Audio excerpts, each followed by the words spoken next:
The scent of garlic and fresh basil hung thick in the air of Ristorante Bella Sera, mixing with the expensive perfumes of patrons who could afford to spend more on a single meal than I earned in a week. My feet ached in the practical black shoes I'd worn for the past 3 years, the soles worn thin from countless trips between the kitchen and the dining room. 6 hours into my shift, and the familiar burn had settled deep into my calves, a constant reminder of my place in this world. I adjusted my simple black uniform, smoothing down the white apron that Nonna Rosa had insisted all her servers wear. Even though she'd been gone for 2 years now, even though new ownership had taken over Bella Sera and transformed it from a family restaurant into something more exclusive, more dangerous, we still wore her aprons. It was the only piece of her that remained. "Table 7 needs water refills," Marco, the floor manager, hissed as he passed me in the narrow hallway between the kitchen and dining room. His eyes, perpetually anxious since the Ferrante family had acquired the restaurant, darted toward the private alcove at the back. "And don't keep them waiting." I nodded silently, the way I'd learned to do. In this world, servers were meant to be invisible. We materialized when needed, vanished when our purpose was served. It was a skill I'd perfected over the years, this ability to move through spaces without leaving an impression, to serve without being seen. The crystal pitcher felt heavy in my hands as I made my way through the dining room. Tuesday evenings were always busy at Bella Sera, but tonight felt different. There was a tension in the air, a crackling energy that made my skin prickle with awareness. The usual patrons were here: wealthy businessmen, society wives, young couples trying to impress each other. But there were more men in dark suits than usual, more watchful eyes scanning the room. My heart knew why before my mind caught up. He was here. Tiago Ferrante occupied the private alcove the way a king might sit on a throne, his presence commanding without effort. From across the room, I could see him in profile, the strong line of his jaw, the way his dark hair was swept back from his forehead, the broad shoulders that filled out his charcoal suit with an elegance that spoke of money and power. He was in conversation with 2 other men, his expression serious, one hand resting on the table while the other held a glass of wine. I'd been serving him for 8 months now. 8 months of keeping my eyes lowered, my voice professional, my hands steady even when they wanted to tremble. 8 months of memorizing the way he took his espresso, black, no sugar, and how he always ordered the osso buco on Thursdays. 8 months of nursing a hopeless, impossible attraction to a man who had never truly looked at me, because men like Tiago Ferrante didn't look at women like me. We existed in different universes that occasionally overlapped when I brought him his dinner or refilled his wine glass. He was power and danger wrapped in expensive fabric, heir to an empire built on fear and loyalty. And I was just Talia, the quiet garçonette who spoke too little and dreamed too much. "Talia!" Marco's urgent whisper snapped me back to reality. "What are you doing standing there? Move!"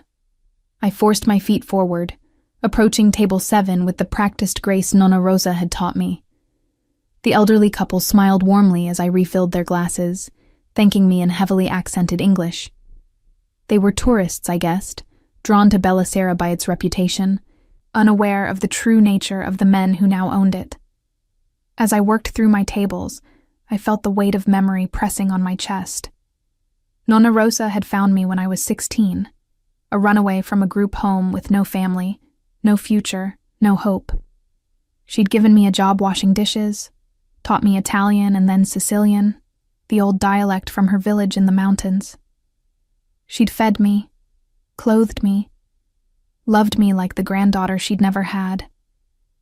Il dialetto è la voce del cuore, she used to say. The dialect is the voice of the heart. She'd made me practice for hours, correcting my pronunciation until I could speak the ancient Sicilian of her childhood village as fluently as she did. It was her gift to me, this language that connected me to a place I'd never seen, to roots I'd never had. When she died, she left me nothing. The restaurant had already been sold to pay her debts, sold to the Ferrante family who were expanding their legitimate business interests. But she'd left me with something more valuable than money: a language, a skill, and a place where I belonged, however tenuously. "Talia, Mr. Ferrante's table needs attention." Marco appeared at my elbow again, his voice tight with stress. "They're ready to order." My pulse quickened. Usually Marco or one of the senior servers handled Tiago's table. I was relegated to the general dining room, kept away from the VIP section where the family conducted their business. But tonight, with the restaurant unusually full and 2 servers called in sick, I had no choice. I smoothed my apron one more time, took a breath, and crossed the dining room toward the private alcove. The distance felt endless and too short all at once. As I approached, Tiago glanced up, and for a brief moment, our eyes met. His were dark, almost black in the low light, and utterly unreadable. There was no recognition in them, no acknowledgement that I'd been serving him for months. I was just another interchangeable server, another invisible woman. "Good evening," I said softly in English, my voice steady despite the hammering of my heart. "May I take your order?" "The usual," Tiago said, his voice a low rumble that did things to my insides I tried desperately to ignore. He didn't look at me as he spoke, his attention already back on his companions. "And bring another bottle of the Barolo." I nodded, making notes even though I'd memorized his usual order months ago. "Ossobuco, risotto alla Milanese, and a simple insalata to start." His companions ordered quickly, efficiently, and I retreated as soon as I could. My skin hot with the awareness of how close I'd been to him, close enough to smell his cologne, to see the faint shadow of stubble along his jaw, to notice the way his hands moved when he spoke. Back in the kitchen, I leaned against the cool tile wall, trying to calm my racing heart. This was pathetic. I was pathetic. Pining after a man who didn't know I existed, who never would know I existed. Men like Tiago Ferrante married women from their world, daughters of other families, alliances forged in blood and power, not orphaned garçonettes who served their meals. "Talia, order up." The head chef's voice cut through my thoughts. The rest of the evening passed in a blur of movement and practiced efficiency.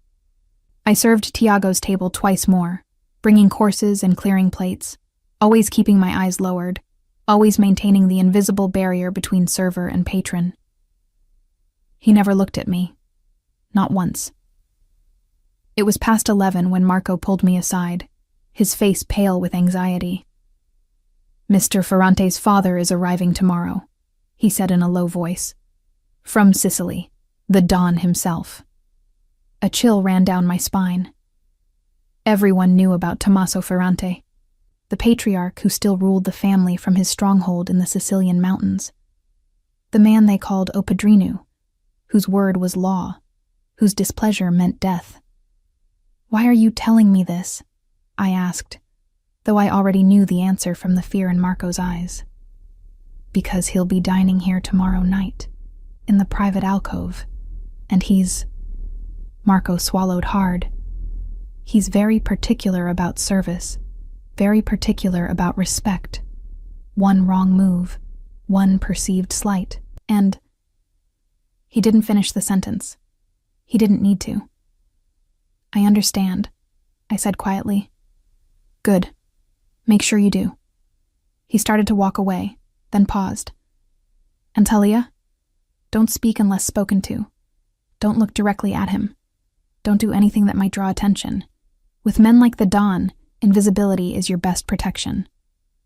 After my shift ended, I took the subway back to my tiny apartment in Queens, my mind churning with anxiety about tomorrow. The train rattled through the tunnels, and I stared at my reflection in the dark window. 26 years old, no family, no prospects beyond serving pasta to people who would never see me as anything more than part of the furniture. This was my life, and I'd made my peace with it. But as I lay in bed that night, staring at the water-stained ceiling, I allowed myself one small rebellion against reality. I closed my eyes and imagined what it would be like if Tiago Ferrante actually looked at me. Really looked at me. Saw past the uniform and the lowered eyes to the woman underneath. It was a fantasy, nothing more. Tomorrow I would serve his father with perfect invisible efficiency. I would speak not a word, would draw no attention, would blend into the background as I always had. I had no way of knowing that tomorrow, everything would change, that the old Sicilian words Nonna Rosa had taught me would become the key that unlocked a door I'd never dared to approach.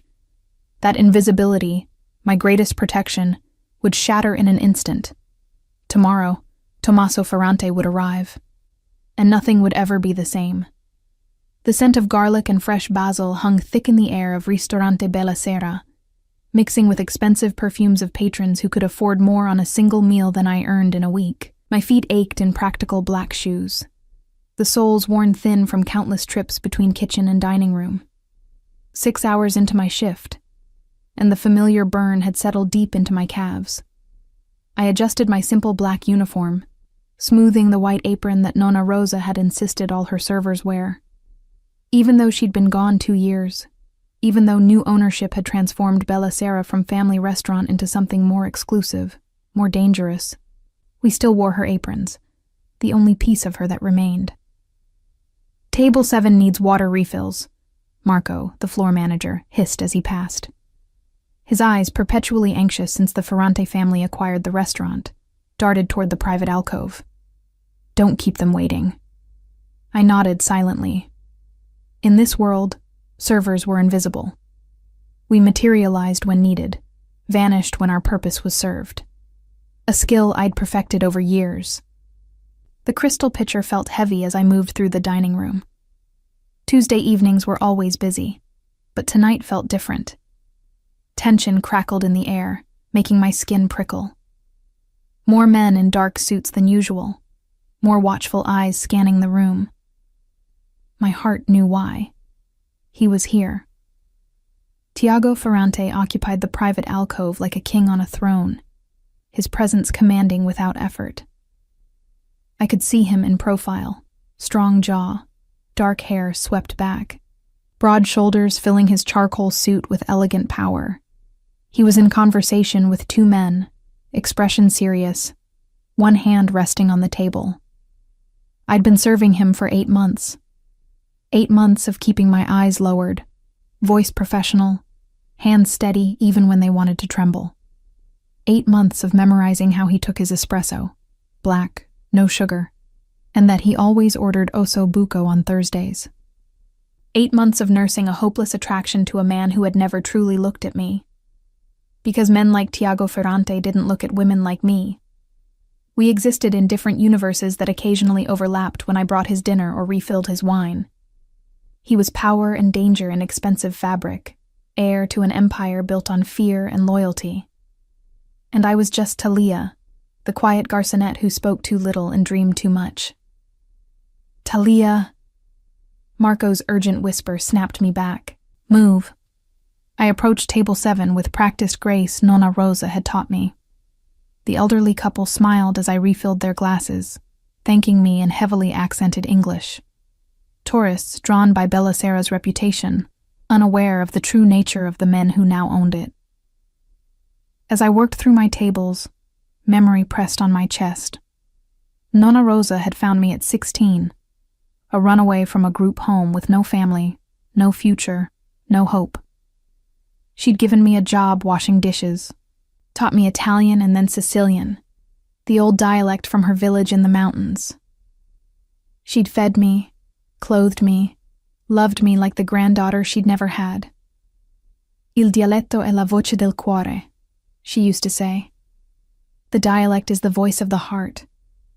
She'd made me practice for hours until I could speak the ancient Sicilian of her childhood village as fluently as she did. Her gift to me, this language connecting me to a place I'd never seen, to roots I'd never had. When she died, she left me nothing. The restaurant had been sold to pay debts, sold to the Ferrante family expanding their legitimate interests. But she'd left me something more valuable, a language, a skill, and a place where I belonged, however tenuously. Talia, Mr. Ferrante's table. Marco appeared at my elbow. They're ready to order. My pulse quickened. Usually Marco or senior servers handled Tiago's table. But tonight, with the restaurant full and 2 servers sick, I had no choice. I smoothed my apron, took a breath, and crossed toward the alcove. The distance felt endless and too short. As I approached, Tiago glanced up. For a brief moment, our eyes met. His were dark, almost black, utterly unreadable. No recognition. No acknowledgement of 8 months serving him. Just another invisible woman. "Good evening," I said softly in English. "May I take your order?" "The usual," Tiago said, his voice a low rumble. He didn't look at me, attention already back on his companions. "And another bottle of the Barolo." I nodded, making notes though I'd memorized his order months ago. "Ossobuco, risotto alla Milanese, insalata to start." His companions ordered quickly, and I retreated, skin hot with awareness of how close I'd been. Close enough to smell his cologne, see the faint stubble, notice how his hands moved when he spoke. In the kitchen, I leaned against cool tile, trying to calm my racing heart. This was pathetic, pining after a man who didn't know I existed, who never would. Men like Tiago Ferrante married women from their world, daughters of other families, alliances forged in blood and power, not orphaned garçonettes. "Talia, order up." The head chef's voice cut through my thoughts. The evening passed in practiced efficiency. I served Tiago's table twice more, always keeping my eyes lowered, always maintaining the invisible barrier. He never looked at me. Not once. Past 11, Marco pulled me aside, face pale. "Mr. Ferrante's father is arriving tomorrow," he said low. "From Sicily, the Don himself." A chill ran down my spine. Everyone knew about Tommaso Ferrante, the patriarch ruling the family from his Sicilian stronghold, the man they called O Padrino, whose word was law, whose displeasure meant death. "Why are you telling me?" I asked. "Because he'll be dining here tomorrow night, in the private alcove, and he's very particular about service. Very particular about respect. One wrong move, one perceived slight, and—" He didn't finish. "I understand." "Good. And Talia? Don't speak unless spoken to. Don't look directly at him. Don't draw attention. With men like the Don, invisibility is your best protection." After my shift, I took the subway back to my tiny Queens apartment, mind churning with anxiety. The train rattled through tunnels, and I stared at my reflection in the dark window. 26 years old, no family, no prospects beyond serving pasta to people who would never see me as more than furniture. This was my life, and I'd made peace with it. But lying in bed, staring at the water-stained ceiling, I allowed myself one small rebellion. I closed my eyes and imagined what it would be like if Tiago Ferrante actually looked at me, really looked at me, saw past the uniform to the woman underneath. A fantasy. Nothing more. Tomorrow I would serve his father with perfect invisible efficiency. I would speak not a word, would draw no attention, would blend into the background as I always had. I had no way of knowing that tomorrow everything would change. That the old Sicilian words Nonna Rosa taught me would become the key unlocking a door I'd never dared approach. That invisibility, my greatest protection, would shatter in an instant. Tomorrow, Tommaso Ferrante would arrive, and nothing would ever be the same. Orchestrated narrative continuation, with tension and character vulnerability.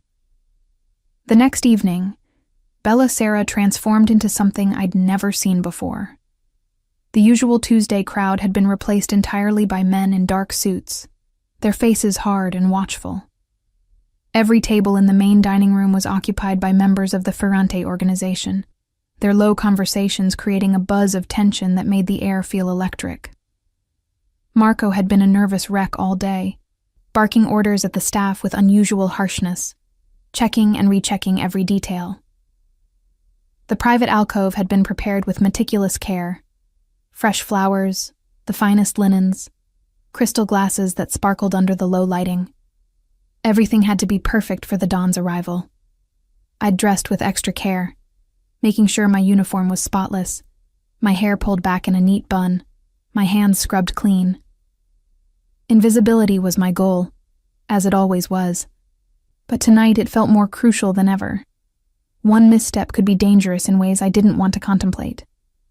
"Remember," Marco whispered to me as I prepared the Don's table. "Eyes down. Speak only if spoken to directly. And for God's sake, don't do anything to draw attention to yourself." "I understand," I said quietly, arranging the silverware with precise care. The restaurant fell into an expectant hush around 7:30. I was refilling water glasses in the main dining room when I felt the shift in atmosphere, the way every man in the room straightened slightly, the way conversation stopped mid-sentence. He had arrived. Tommaso Ferrante entered Bellicera like a force of nature. He was shorter than his son, perhaps 5'9", but his presence filled the space in a way that had nothing to do with physical stature.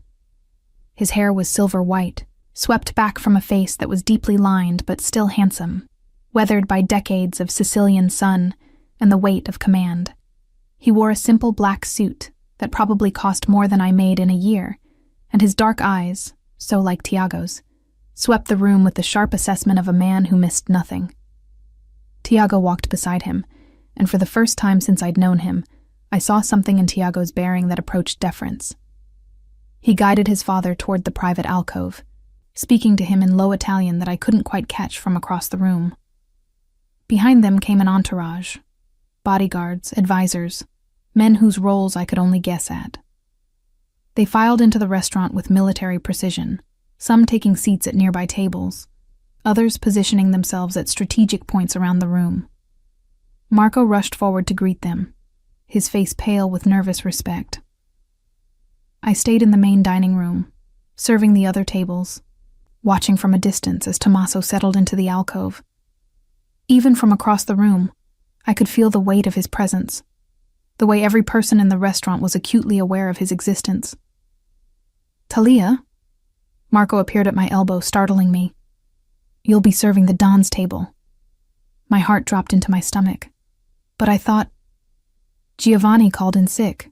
You're the only one available who speaks proper Italian." His grip on my arm was tight enough to hurt. "Do exactly as I said. Nothing more, nothing less. Capisce?" I nodded, my mouth dry. As I gathered my composure and prepared to approach the alcove, I caught Tiago's eye across the room. For the first time in 8 months, he was actually looking at me. Really looking at me. His expression was unreadable, but something in his gaze made my pulse quicken. Was it concern? Warning? I couldn't tell. I approached the alcove with my eyes respectfully lowered, menu in hand. The Don was seated at the head of the table, with Tiago to his right, and 2 other men I didn't recognize flanking them. The air around the table felt charged, dangerous. "Buonasera," I said softly in Italian, keeping my voice neutral and professional. "Welcome to Bellicera. May I offer you something to drink while you review the menu?"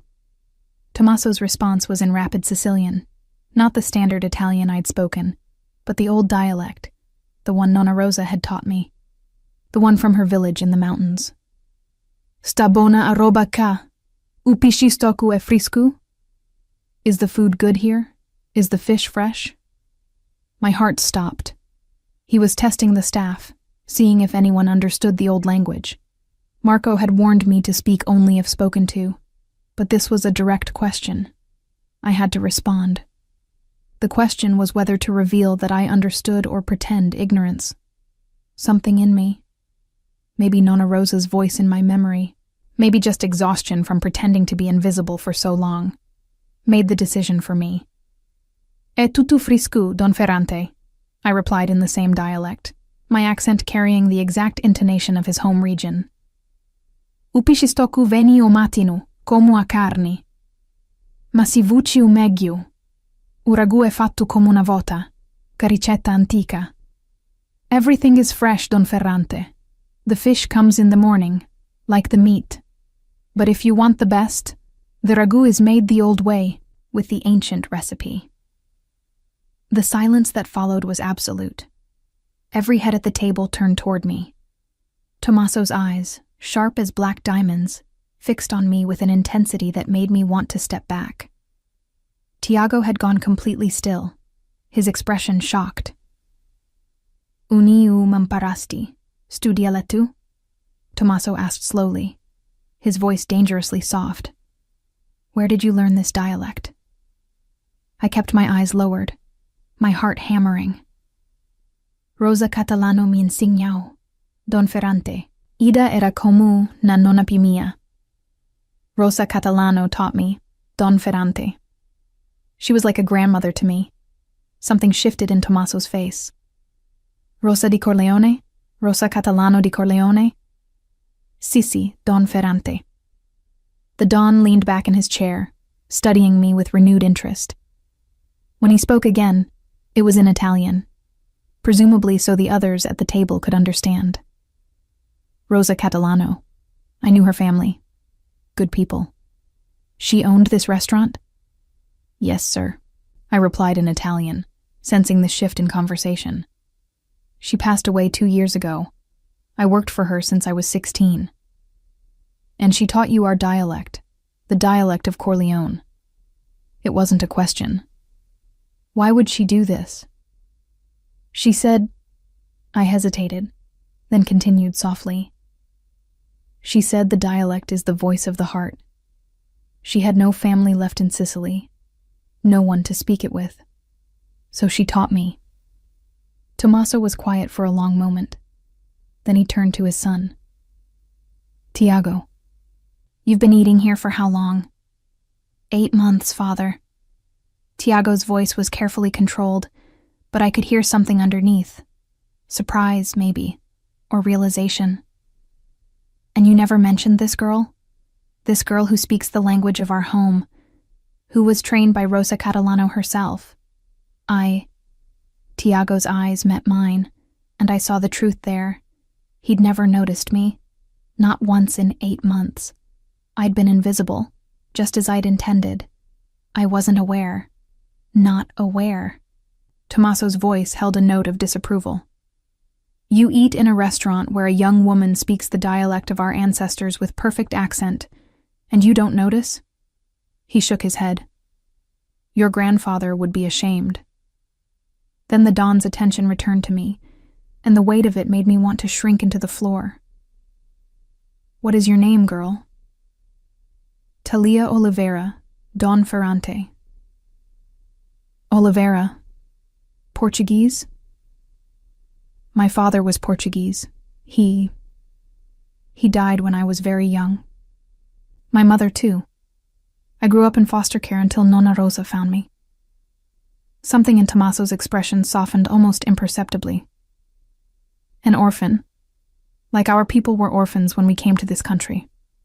He nodded slowly. "Sit down, Talia Oliveira." I froze. "Sir?" "Sit." It was not a request. Tiago quickly pulled out a chair, and I sank into it, my mind reeling. Servers didn't sit at tables, especially not at the Don's table. This was unprecedented, dangerous, completely outside the normal order of things. Tommaso leaned forward, his dark eyes searching my face. "Tell me about Rosa. Tell me what she taught you." And so I did. For the next 20 minutes, as Tiago and the other men sat in stunned silence, I told the Don about Nonna Rosa, about how she'd found me washing dishes, taught me to cook, taught me Italian, and then the old Sicilian, about the stories she'd told me of Corleone, of the mountains and the traditions, of a world that existed before cars and phones and modern conveniences, about how she'd made me practice the dialect until my accent was perfect, until I could speak it as naturally as she did. She said, I finished softly, that language carries memory, that as long as someone speaks the old words, The old ways don't die. Tommaso was quiet for a long time. When he finally spoke, his voice was thick with emotion. Rosa Catalano gave you a great gift, Talia Oliveira. The greatest gift one of our people can give. Our language, our history, our soul.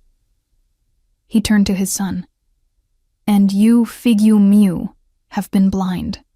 Tiago's jaw tightened. Father, no. Tommaso held up a hand. You've been coming here for 8 months, and you never saw her, never heard her. This is not how I raised you. The rebuke hung in the air. Then Tommaso stood, and I quickly rose as well, uncertain of protocol. The Don placed a weathered hand on my shoulder, a gesture that made every man in the restaurant tense. You will join us for dinner, Talia, he said. Not as a server, but as a guest. It would honor me to share a meal with someone who carries Rosa's memory, who speaks the language of my heart. Don Ferrante, I have to work. Marco. The Don's voice carried across the restaurant. The floor manager appeared instantly, face pale. This girl is dining with me tonight. Find someone else to cover her tables. Of course, Don Ferrante. Right away. As Marco scurried away, I stood frozen, unable to process what was happening. Tommaso returned to his seat, gesturing for me to sit as well. Across the table, Tiago was staring at me like he'd never seen me before. And perhaps he hadn't. Perhaps I'd been so successfully invisible that I'd erased myself entirely. Until now. Until a few words in an ancient dialect had shattered everything. The Don began speaking again, asking me about my life, my work, what I remembered of Rosa's stories. And as I answered, as the evening unfolded in a surreal dream, I felt the weight of Tiago's gaze on me. Constant, intense, seeing me for the first time. And I realized that invisibility, my greatest protection, had just been stripped away. I was visible now, exposed, vulnerable. And I had no idea what would happen next. The meal that followed was the strangest experience of my life. I sat at the Don's table, eating food I'd normally be serving, listening to conversations in a mix of Italian, Sicilian, and English that flowed like water around me. Tommaso treated me with a respect I'd never experienced from anyone in this world, asking my opinions, laughing at my stories about Nonna Rosa, correcting my dialect with the patience of a teacher. But it was Tiago's attention that made my skin burn. He barely touched his osso buco, his dark eyes fixed on me throughout the meal with an intensity that made it hard to breathe. Every time I glanced his way, he was watching, studying, seeing me in a way that felt both thrilling and terrifying. Talia, Tommaso said, leaning back in his chair after the main course. Tell me, what do you want from life? What are your dreams? The question caught me off guard. No one had asked me that in years. I don't know, Don Ferrante. I've never really thought... Everyone has dreams, he interrupted gently, even if we've buried them. So tell me, if you could have anything, what would it be? I looked down at my hands, folded in my lap. What did I want? Safety, I supposed. A place to belong. Not to be invisible anymore, but not to be so exposed that I was in danger. Things that seemed impossible for someone like me. I want to not be afraid, I said finally, honestly. I want to wake up in the morning and not worry about making rent or losing my job or being alone. I stopped, feeling foolish. Continue, Tommaso encouraged. I want to matter to someone, to be seen. The words came out barely above a whisper. I've been invisible for so long, I sometimes forget I'm real. The silence that followed was heavy. When I dared to look up, Tommaso was watching me with something like sadness in his eyes. And Tiago? Tiago's expression had shifted into something I couldn't read. Something intense and almost pained. Invisible, Tommaso repeated softly. Figliu mio, do you hear this? This girl has been serving you for 8 months, speaking the language of our ancestors. and she's been invisible to you." "Father," Tiago began, but the Don held up a hand. "No. Listen, this is important." He turned back to me. "Talia, I'm going to tell you something. In our world, in the world my family inhabits, there are two types of people. Those who demand to be seen, who push and claw for attention and respect, and those who are so valuable, so precious, that they glow with an inner light that only the wise can perceive. Rosa Catalano was the second type, and I think you are too." I didn't know what to say to that. The comparison to Nonna Rosa made tears prick my eyes. "My son has been blind," Tommaso continued. "But now his eyes are open. The question is, what will he do with this sight?" He stood, and everyone at the table immediately rose as well. "I'm tired. Tiago, you will ensure Talia gets home safely. We will speak more tomorrow." "Of course, father," Tiago said. As the Don prepared to leave, he paused beside my chair and placed a hand on my shoulder again. "Thank you, Talia, for keeping Rosa's memory alive, for carrying our language in your heart. You have given an old man a great gift tonight." Then he leaned down and said quietly in Sicilian, "And if my son is as wise as I raised him to be, he will see what I see, a woman of value, of worth. Guard your heart, child, but don't be afraid to open it if the right man proves himself worthy." Then he was gone, his entourage following, and suddenly I was alone with Tiago and the two other men at the table. The restaurant, which had been holding its breath all evening, slowly exhaled back into normal conversation. "Marco?" Tiago said, and the floor manager appeared instantly. "Talia is finished for the night. Have someone bring her things." "But sir, I still have 3 hours left on my shift. Not tonight." Tiago's voice was firm. "Tonight, you're leaving with me." Fear spiked through me. "I don't think we're not negotiating." His eyes met mine, and I saw something there that made my protest die. Not cruelty, but determination. "You heard my father. I'm taking you home. And on the way, we're going to talk." 20 minutes later, I found myself in the back of a black Mercedes, Tiago beside me, and one of his men driving. The leather seats were soft, the interior smelled of expensive cologne, and I felt completely out of place in my server's uniform, with my worn shoes and practical bun. "Where do you live?" Tiago asked. I gave him my address in Queens, and he relayed it to the driver. Then silence fell, heavy and expectant. I stared out the window, watching the city lights blur past, acutely aware of his presence beside me.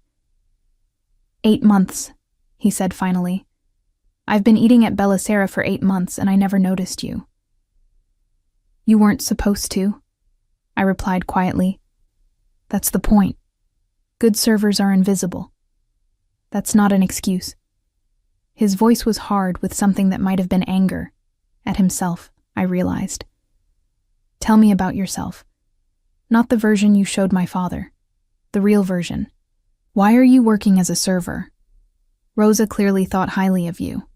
Why didn't she leave you something when she died?" The question touched an old wound.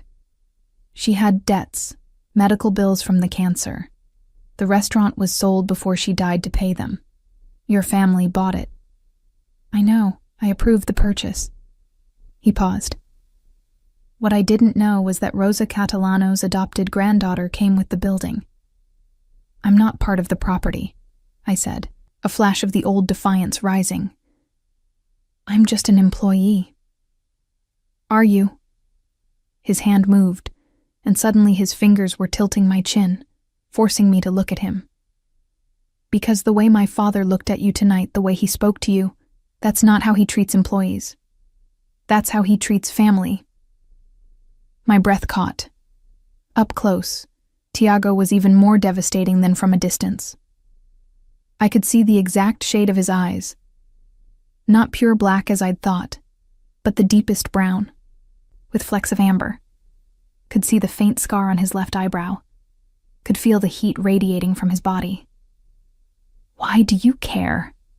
I whispered. "You didn't even know I existed until tonight." "But I do now." His thumb traced along my jaw, a touch so gentle it made me shiver. "And now that I've seen you, really seen you, I can't unsee you. I keep thinking about what you said, about being invisible, about wanting to matter to someone. Tiago." I didn't know what to say, how to process this sudden attention from a man who'd looked through me for 8 months. "I'm not good with words," he continued. "I'm not romantic or poetic. I'm a blunt instrument in expensive clothes. But I'm going to be honest with you, Talia. My father sees something in you, something valuable. And he's never wrong about people." "What does that mean?" His hand dropped from my face, but his eyes stayed locked on mine. "It means you're under my family's protection now, whether you want it or not.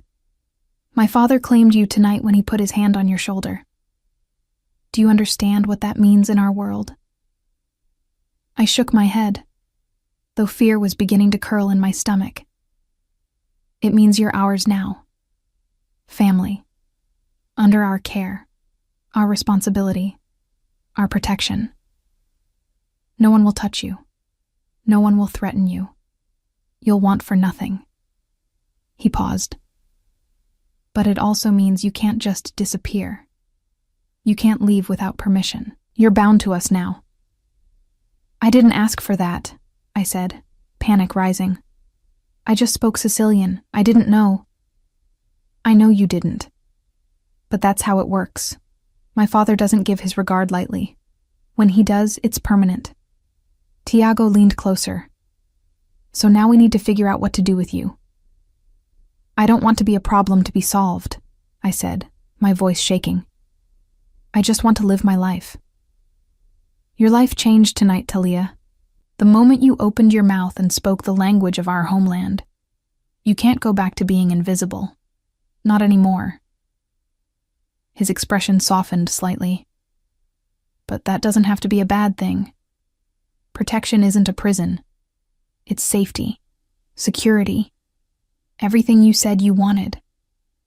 "At what cost?" "That," he said quietly, "is what we're going to negotiate." The car pulled up outside my building, a 5-story walk-up in a neighborhood that was trying hard not to tip over into dangerous. Tiago looked at it with undisguised distaste. "You live here?" "It's what I can afford," I said defensively. "Not anymore." He pulled out his phone. "Pack your things. You're not staying here another night." "Excuse me?" "My father put you under our protection. This place isn't safe. You'll stay in one of our properties until we figure out long-term arrangements. You can't just... I don't want..." I fumbled for words, overwhelmed. "I don't want to be owned, Tiago. I've worked too hard for my independence." His eyes met mine, and for the first time, I saw something vulnerable there. Something almost human beneath the calculated power. "I'm not trying to own you, Talia. I'm trying to protect you. There's a difference." "Is there?" "Yes," he said firmly. "And I'll spend however long it takes proving that to you." I refused to pack my things that night. Despite Tiago's insistence, despite the driver waiting outside, despite every logical reason to accept the protection being offered, I stood my ground in my tiny apartment and told him no. "This is my home," I said, gesturing at the cramped space with its second-hand furniture and water-stained ceiling. "It's not much, but it's mine. I've worked for 3 years to keep this place. I'm not giving it up because your father decided I'm worth protecting." Tiago stood in my doorway. He'd refused to leave me alone, his tall frame making my small apartment feel even smaller. "You're being stubborn." "I'm being independent. There's a difference." Something flickered in his eyes. Respect, maybe, or frustration. "Fine, but I'm posting men outside. 24-hour security, non-negotiable." "Why?" I demanded. "Who would possibly want to hurt me? I'm nobody. You stopped being nobody the moment my father claimed you in front of every made man in this city. His voice was hard. Do you understand what happened tonight, Talia? Really understand? I sank onto my worn couch, suddenly exhausted. No. Explain it to me. He sat beside me, close enough that I could smell his cologne, feel his warmth. In our world, there are rules, unspoken but absolute. When a Don places his hand on someone's shoulder the way my father did with you, it's a mark of favor, of family. It means you're under Ferrante protection, which makes you valuable. And valuable things attract attention. What kind of attention? The dangerous kind. He ran a hand through his dark hair, a gesture that made him seem suddenly more human, less untouchable. We have enemies, families who would love to strike at my father through someone he's shown favor to, especially someone who isn't born into this life, who doesn't know how to protect herself. Fear coiled in my stomach. So I'm bait now? No. You're protected, but only if you let us protect you. His hand found mine, and the touch sent electricity up my arm. Please, Talia, don't fight me on this. Let me keep you safe. The sincerity in his voice caught me off guard. This wasn't the cold, distant man who'd looked through me for 8 months. This was someone else entirely. Someone worried, almost desperate. Okay, I said finally. Security outside. But I'm staying here. This is my line. He nodded slowly. For now. But we're going to revisit this conversation. After he left, posting 2 men in a car across the street, I lay in my bed staring at the ceiling and wondering what I'd gotten myself into. My phone buzzed. A text from an unknown number. Domani, 10 a.m. Bella Sera. We discuss your future. TF. I stared at the message, my heart pounding. Tomorrow, 10 in the morning. The restaurant would be closed, empty. Just me and the Ferrante family, discussing my future like I was a business acquisition to be negotiated. Sleep came in fits and starts, troubled by dreams of Nonna Rosa speaking in Sicilian, of Tommaso's hand on my shoulder, of Tiago's dark eyes finally seeing me. The next morning, I dressed carefully in the only nice dress I owned. A simple navy blue sheath I'd bought at a thrift store 2 years ago. My hands shook as I applied minimal makeup, pulled my hair into a neat bun. I looked at my reflection and barely recognized myself. Yesterday I'd been invisible. Today I was. What? Protected? Claimed? Trapped? The security detail drove me to Bella Sera. Inside, the restaurant was dark except for the private alcove, where lights blazed. I could see figures moving, hear low voices in Italian. Marco met me at the door, his face grave. Miss Oliveira, they're waiting for you. Marco, what's happening? Am I in trouble? He looked at me with something like pity. No, not trouble. But your life is about to change in ways you can't imagine. Be careful what you agree to in there.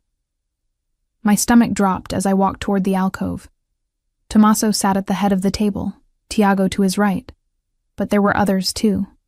3 men I didn't recognize, all wearing expensive suits, all watching me with calculating eyes. Talia, buona mattina, Tommaso greeted me warmly. Sit, please. We have much to discuss. I sat, feeling like prey, surrounded by predators. Don Ferrante. These are my associates. He gestured to the other men. Salvatore, Antonio, and Marco. Not your Marco, but Marco Lombardi, my consigliere. They're here because what we discussed today affects the entire family. I looked at Tiago, but his expression was unreadable. Closed off again, the way it had been for 8 months. Talia, Tommaso began. Last night I told you that you are under our protection, but I didn't explain fully what that means, or what it requires. Requires? My voice came out smaller than I intended. Protection is not free, child. It cannot be. In our world, everything has a price, a balance. We offer you safety, security, a life without fear. In return, we ask for loyalty, for service. Ice slid down my spine. What kind of service? Nothing terrible, he assured me quickly. Nothing that would compromise your morals. But you have skills we need. You speak Sicilian with perfect accent. You understand our culture. And most importantly, you are unknown, not connected to any family. That makes you valuable. Valuable how? Antonio, one of the associates, leaned forward. There are situations where we need someone who can navigate both worlds. Someone who can speak to the old country connections but operate in the American sphere. Someone who appears innocent but understands our ways. You want me to be a translator? I asked, confused. More than that, Marco Lombardi said. An intermediary, a bridge. When delicate situations arise that require someone with cultural knowledge but without obvious family ties, you would serve in that capacity. I looked at Tiago again. This time he met my eyes, and I saw something there. Warning, maybe. Or regret. And if I refuse? I asked quietly. The temperature in the room dropped. Tommaso's expression didn't change, but something shifted. You cannot refuse what has already been given, Talia. I claimed you. That claim is permanent. The question is not whether you serve, but how willingly. So I'm a prisoner. Your family, Tommaso corrected. Family has obligations, but family also has privileges. You will want for nothing. Your rent will be paid, your future secured. You will have access to resources you've never dreamed of. All we ask is that when we call, you answer. It was a golden cage, beautifully presented. I could see that clearly now. The protection wasn't altruism, it was recruitment. They'd found someone useful and were binding me to them before I understood what I was agreeing to. How often would you call? I asked, trying to understand the scope of what was being asked. Rarely, Antonio said. Perhaps once a month, perhaps less. But when we do, it would be important, time-sensitive, critical. And dangerous? Silence answered me. Finally, Tommaso spoke. Sometimes. Yes. But you would always be protected. Always have support.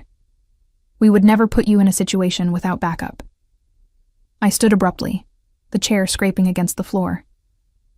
I need time to think. There is no time, Salvatore said coldly. The Dawn has offered you a great honor.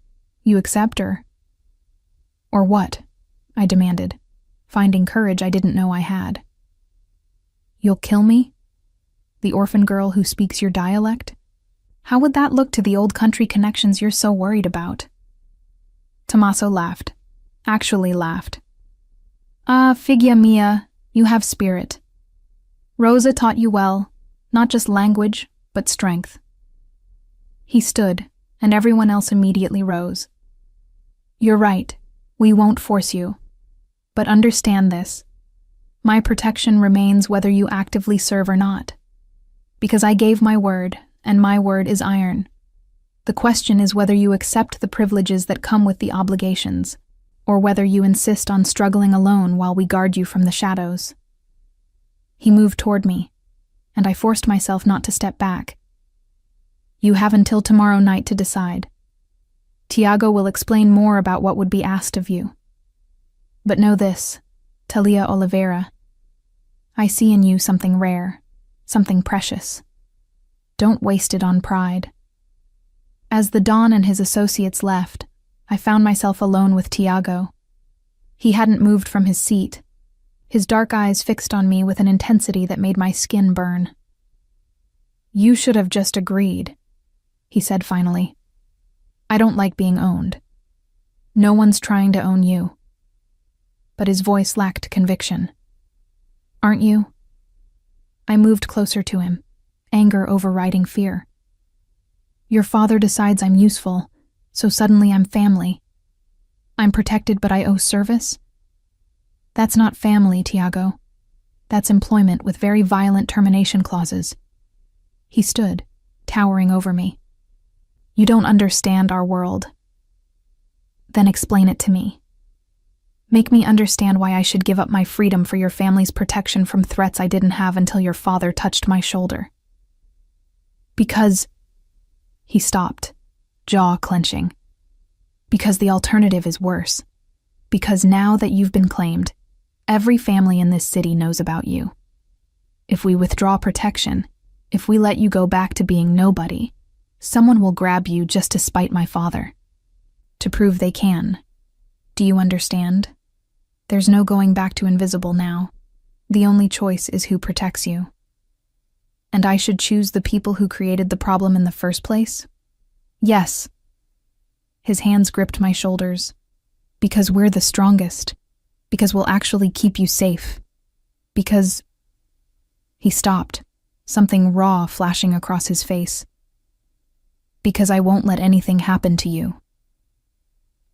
The admission hung between us, charged with meaning. I stared up at him, seeing past the calculated power to something underneath. Something that looked almost like genuine concern. Why do you care? I whispered. You didn't even know I existed 3 days ago. But I do now. His hands moved from my shoulders to frame my face, the touch devastating in its gentleness. And I can't stop thinking about what you said, about being invisible, about wanting to matter. Well, you matter now, Talia, to my father, to the family. His voice dropped. To me, I don't want to matter because I'm useful. Then don't be useful. Be family, real family. Let us care for you not because of what you can do, but because of who you are. Can I trust that? He hesitated, and I saw the war in his eyes, the battle between honesty and what would serve his family's interests. Finally, he chose truth.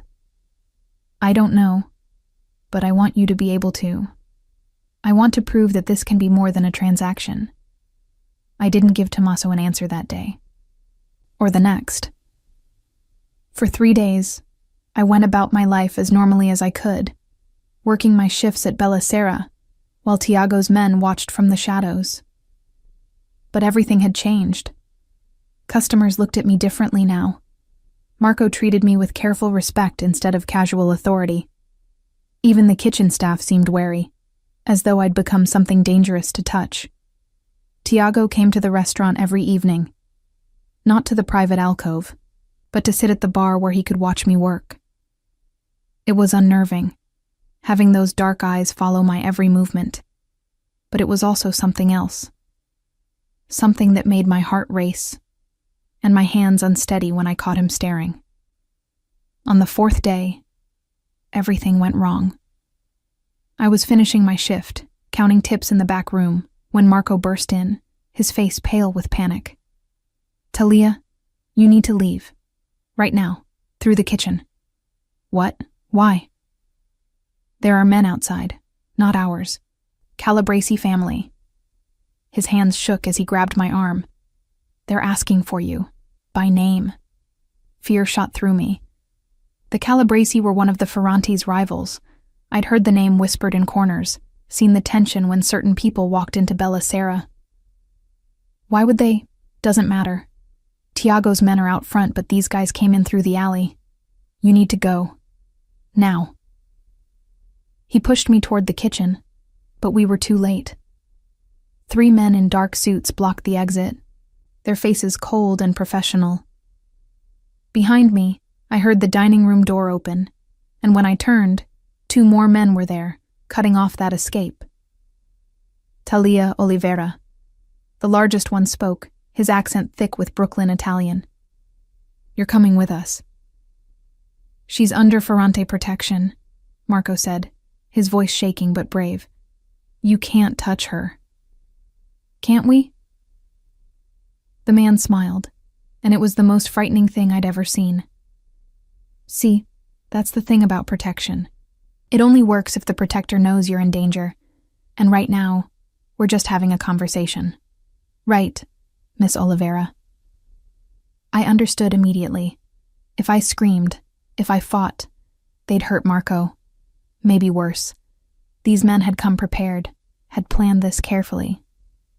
They'd found a gap in the security, a window of vulnerability. "What do you want?" I asked, trying to keep my voice steady.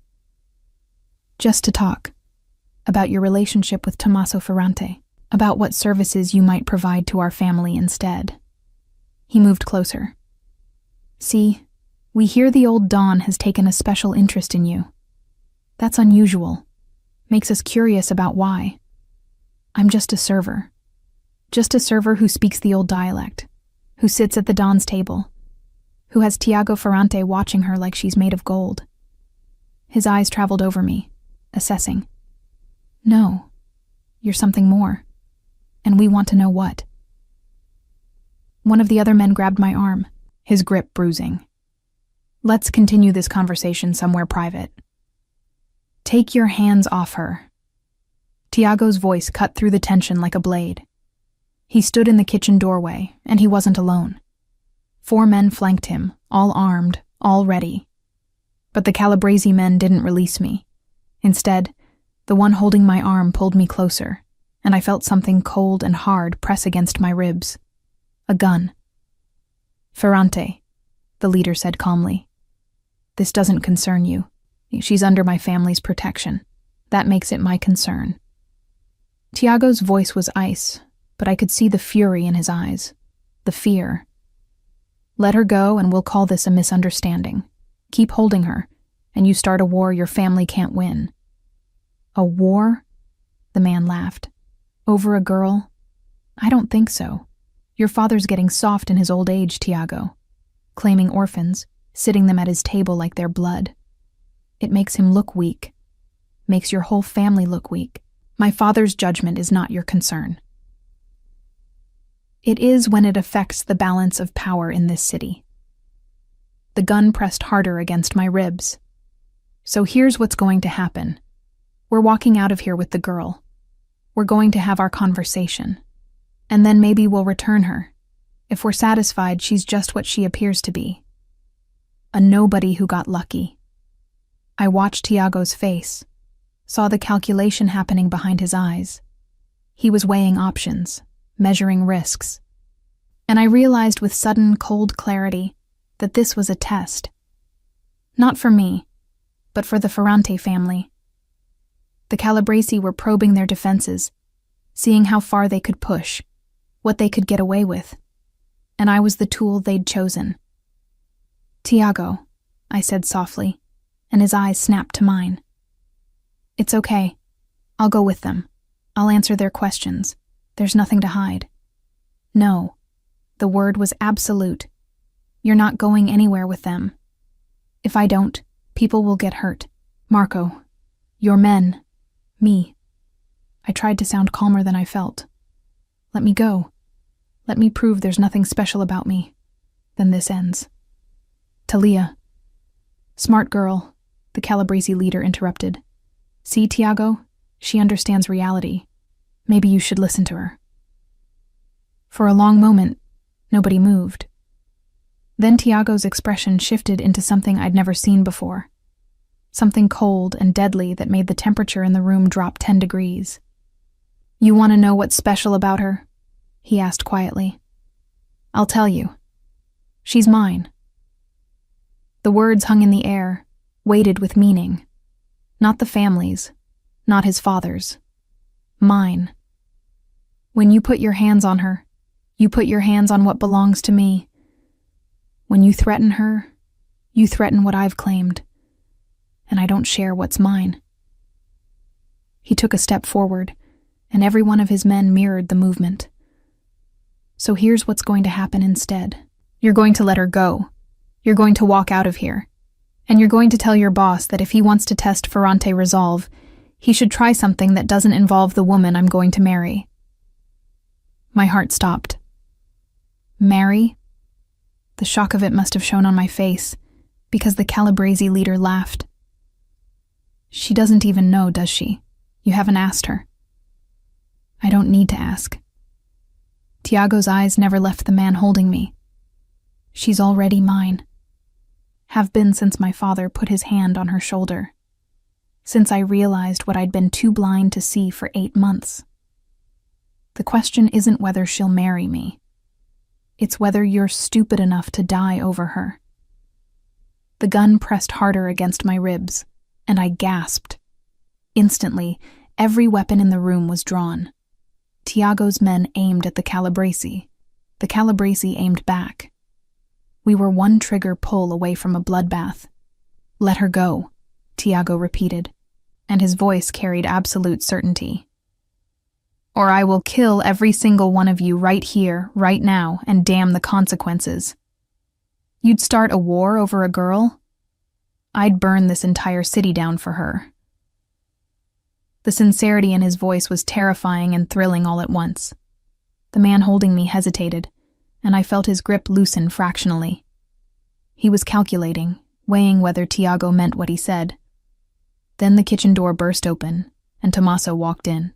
The Don looked older than he had days ago, his face lined with exhaustion. But his eyes were sharp as he surveyed the standoff. Gentlemen, he said calmly, as though we weren't all seconds from violence. This is disappointing. Don Ferrante, the Calabrese leader said, but Tommaso held up a hand. No, you don't speak. You listen. He moved slowly through the room, and everyone seemed to hold their breath. You come into my establishment. You threaten a woman under my protection. You draw weapons in my presence. These are insults that demand blood. We were just... I said listen. The command was soft but absolute. Talia Oliveira is not just under my protection. She is family. Not by blood, but by choice, by value, by the fact that she carries the voice of my homeland in her heart. When you threaten her, you threaten me. He stopped in front of the man holding me, and I saw something flicker in the Calabrese's eyes. Fear, finally. Now, you're going to let her go, Tommaso continued, and you're going to deliver a message to your boss. Tell him that the Ferrante family does not forget insults. Tell him that if he wants war, he can have it. But if he wants peace, he will never, ever touch this girl again. The gun moved away from my ribs. The hand released my arm. I stumbled forward, and Tiago was there instantly, his arms catching me, pulling me against his chest. I could feel his heart hammering, feel the tension in every muscle. Go, Tommaso said to the Calabrese men, before I change my mind about letting you leave alive. They went, moving quickly toward the alley exit. When they were gone, the Don turned to me, his expression softening. Are you hurt, child? No, Don Ferrante, just scared. As you should be. This world is dangerous. He looked at his son. Tiago, take her somewhere safe. We'll discuss the rest tomorrow. As Tiago guided me out through the front entrance, his arm protective around my waist, I finally spoke. Did you mean it? What you said in there? Every word. You want to marry me? He stopped, turning me to face him on the sidewalk outside Bella Sera. The security detail formed a discreet perimeter, giving us privacy. Yes, it's the only way to truly protect you. As my wife, you're untouchable. No one would dare. That's not a reason to get married. It's not the only reason. His hands framed my face, and I saw something vulnerable in his eyes. I told you I can't stop seeing you. Can't stop thinking about you. About what you said. Wanting to matter to someone. Well, you matter to me, Talia. More than I expected. More than is probably wise. You barely know me. Then let me know you. Properly. Let me court you the way you deserve. Prove that this is more than just protection or strategy.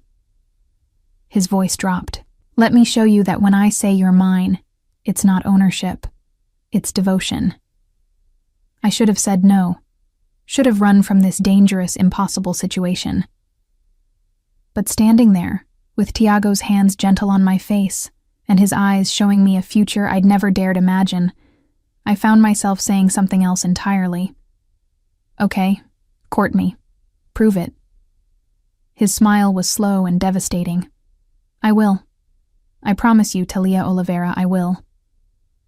True to his word, Tiago courted me, not with the calculated efficiency of a business transaction, but with a patience and attentiveness that slowly dismantled every wall I'd built around my heart.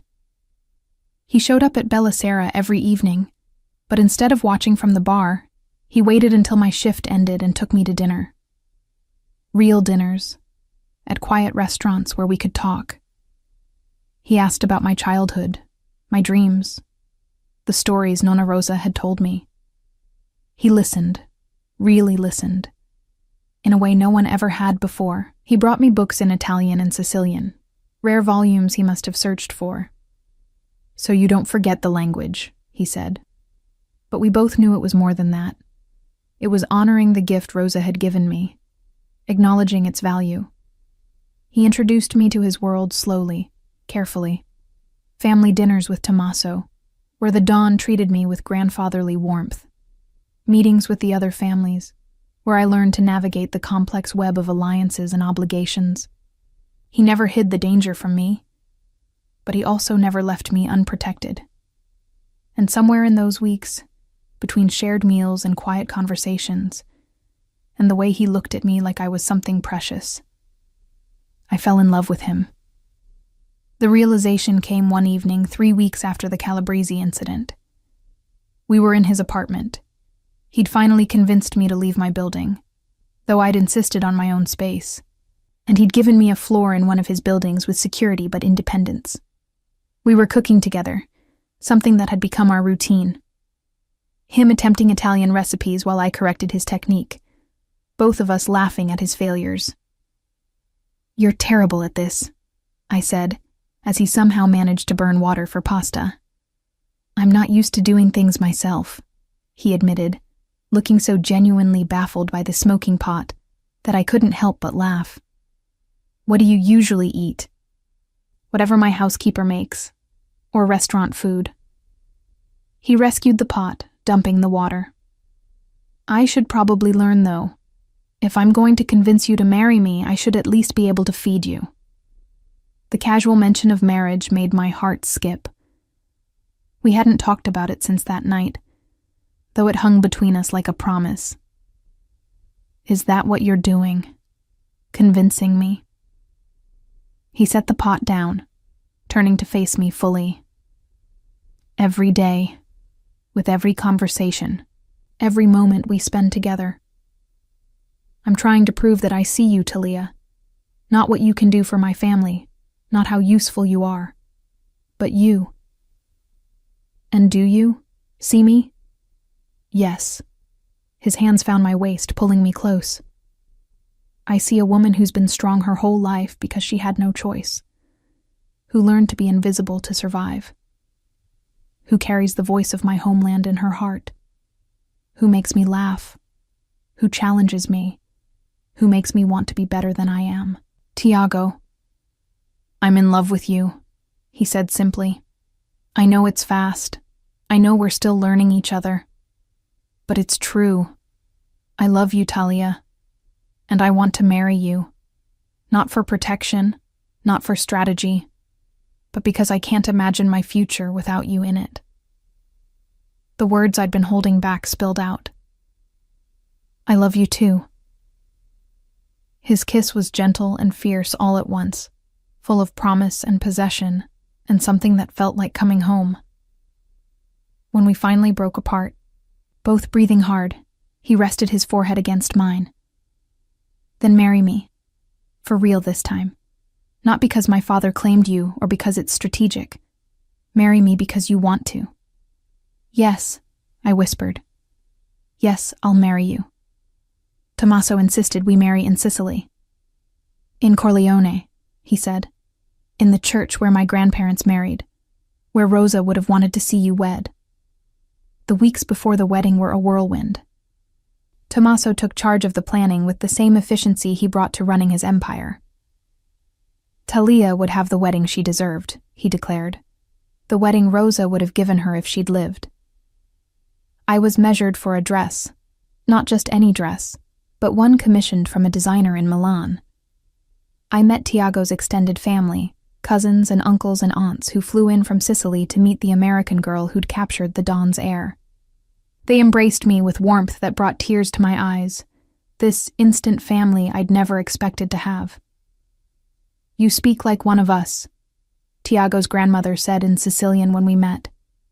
Rosa taught you well. She would be proud. The night before we left for Sicily, Tommaso called me to his study. He sat behind a massive desk, looking every inch the patriarch, but his expression was soft as I entered. Sit, figlia mia. I sat, my hands folded in my lap.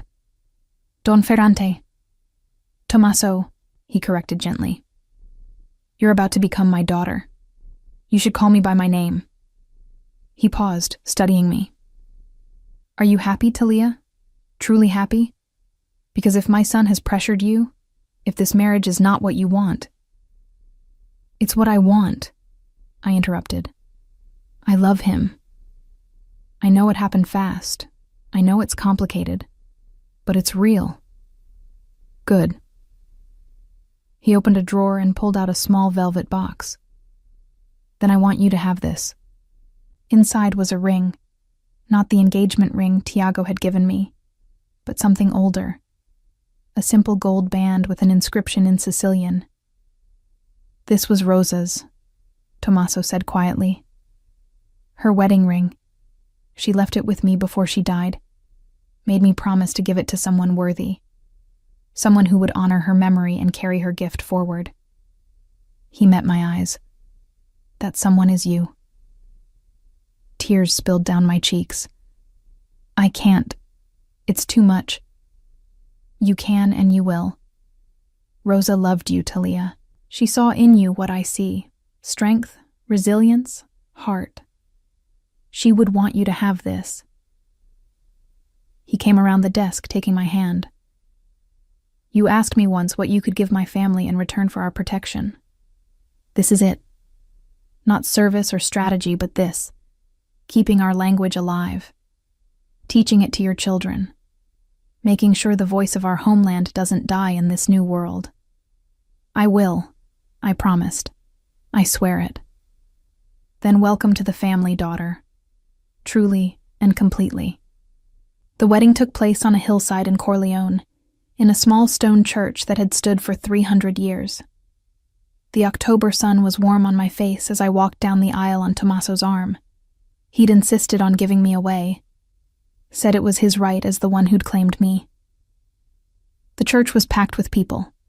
The entire Ferrante family, it seemed, along with representatives from every allied family. But I barely saw them. My eyes were locked on Tiago, standing at the altar in a black suit, his face showing more emotion than I'd ever seen. Love, pride, wonder. The priest spoke in Italian and Sicilian, blessing our union in both languages. When it came time for vows, Tiago surprised me by speaking in the old dialect. Ti dugnu umi cori, he said, his voice carrying through the church. I give you my heart. Ti dugnu a me forza. Ti dugnu tutu chidu kasugnu. I give you my strength. I give you all that I am. I responded in kind, my voice steady despite my tears. Ti dugnu a me vita. Ti dugnu a me cori. Sugnuto. Ora. Epi sempre. I give you my life. I give you my heart. I am yours, now and forever. When he kissed me, the church erupted in applause. But all I heard was the whisper he spoke against my lips. Mine. Yours, I whispered back. Always. The reception was held in the town square. Tables set up under strings of lights, music filling the air. I danced with Tiago, with Tommaso, with cousins and uncles and strangers who welcomed me with open arms. As the sun set, painting the Sicilian mountains in shades of gold and amber, Tiago pulled me away from the crowd. We stood on a terrace overlooking the valley, his arms around me from behind. "Happy?" he asked. More than I ever thought possible. I leaned back against his chest. I spent so long being invisible, thinking that was safety. But this, being seen, being known, being loved, this is what I was looking for all along. "You'll never be invisible again," he promised. "Not to me, not to anyone. You're Talia Ferrante now, my wife, my heart, the woman who carries the voice of our homeland." I turned in his arms, looking up at him. "Il dialetto è la voce del cuore," I said softly, repeating Nonna Rosa's words. "The dialect is the voice of the heart." "Yes," he agreed, "and you are the voice of mine." From the square below, someone called for the bride and groom. Music swelled. Our family waited. But for this moment, we stood together on that terrace, the mountains of Sicily surrounding us, the weight of belonging settling into my bones. I'd been alone my whole life, invisible, unnoticed, unimportant. I'd served meals to people who never saw me, dreamed dreams I never thought would come true, loved from a distance a man who didn't know I existed. But that woman was gone now. In her place stood Talia Ferrante, wife to the heir of a powerful family, daughter to a Don who'd seen her worth, keeper of an ancient language and the traditions it carried. I was no longer invisible. I was home. And as Tiago took my hand and led me back to the celebration, back to the family who'd claimed me as their own, I realized that Nonna Rosa had given me more than just words. She'd given me the key to a world I'd never imagined, a world where I belonged, where I mattered, where I was loved. The dialect had been the voice of her heart, and now it was the voice of mine too. "Ti amo," I whispered to Tiago as we rejoined the celebration. "I love you." "Ti amo puru you," he replied, his arm tight around my waist. "I love you too. Ora e pi sempre." Now and forever, forever. It was a promise we'd both keep, bound by love and language, and the unbreakable ties of family. I'd found my place in this world, not by staying invisible, but by being seen, by speaking the words that connected past to present, old world to new. And in speaking them, I'd found everything I'd ever